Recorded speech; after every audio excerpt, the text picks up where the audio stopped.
and again, at a price point that I can afford, because some of this stuff is way too expensive. Like you said, FireEye's like really pricey, and everybody just walks away because they can't afford it. So what I think I heard you say, Mike, is that they're not the leader, the innovator, but they have the capability to innovate and develop products. So they're not just, sitting there on the sidelines. Is that accurate? That is correct. And the other thing too is because they're very agnostic. I'm going to say like Accenture.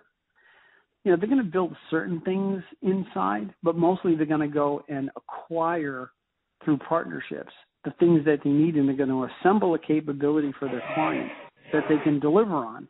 And the beauty of it with Leidos and some of these others, including, EDS and others, is that what they do is they monitor that company's success. And if that company looks like it's going down the drain, they're making the move to find that other partnership that needs to be in place in order to continue to carry their clients forward, because it's their business that's at risk. Unfortunately, when you look at like Accenture and others,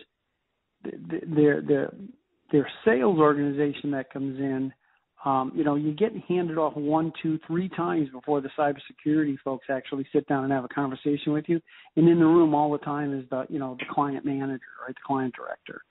And, he's listening to make sure that he doesn't lose any other business if this cybersecurity guy screws up the conversation, right?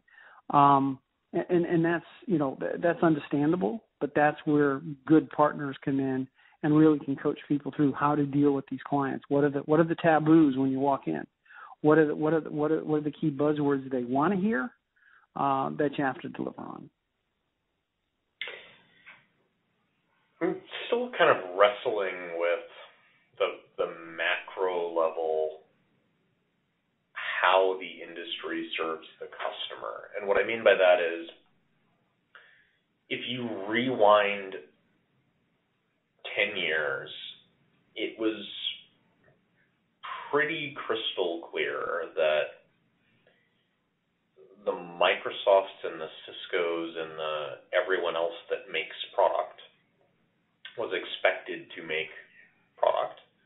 Some of it better than others, some of it more integrated than others, and they were expected to provide support for that product. But architecture and implementation and services was the realm of the VAR.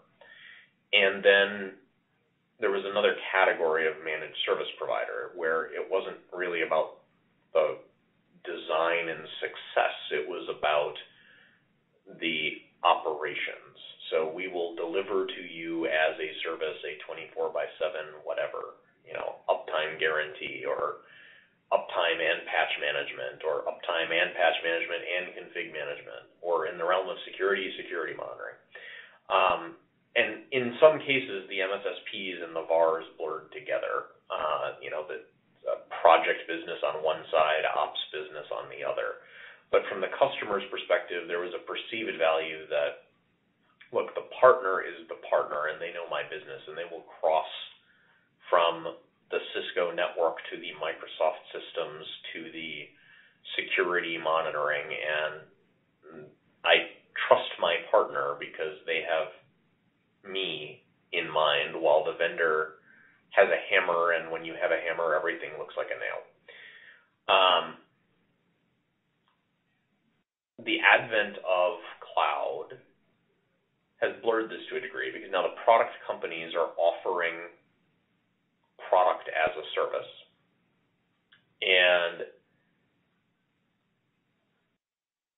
in some cases, that's eliminated the need for design and implementation, because you don't really design and implement Salesforce. It just works. You don't really design and implement, XYZ SaaS platform. It just works. And operating and delivering a cloud product lets the vendors take advantage of agile development. It lets them keep a consistent versioning in their install. It solves all kinds of problems for the vendors, but it also puts them on the hook for running their own 24/7 ops. You can't just ship code to a customer anymore. Now you've got to run, the service that is